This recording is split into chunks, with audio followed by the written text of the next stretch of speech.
Hi guys, welcome back to my channel, and today I'm going to talk about information of my life. Okay, let's start. 1. I've been living in my house for 10 years.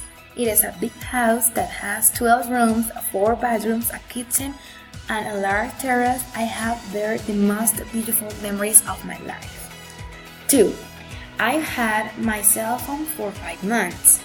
I had to make an investment in a new cell because the previous one burned the battery.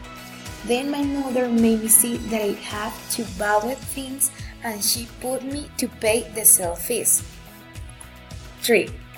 I've known my best friend for 8 years. We became best friends in 2nd grade. She is shorter than me, she is very funny, she's super friendly, she's beautiful and super able.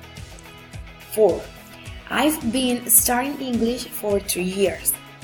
I'm studying English at the University of Ibagué because my school has an agreement in which we must attend the school every Tuesday and Thursday in the evenings, and we have to do 16 levels to be able to graduate. Okay guys, thank you so much. Bye!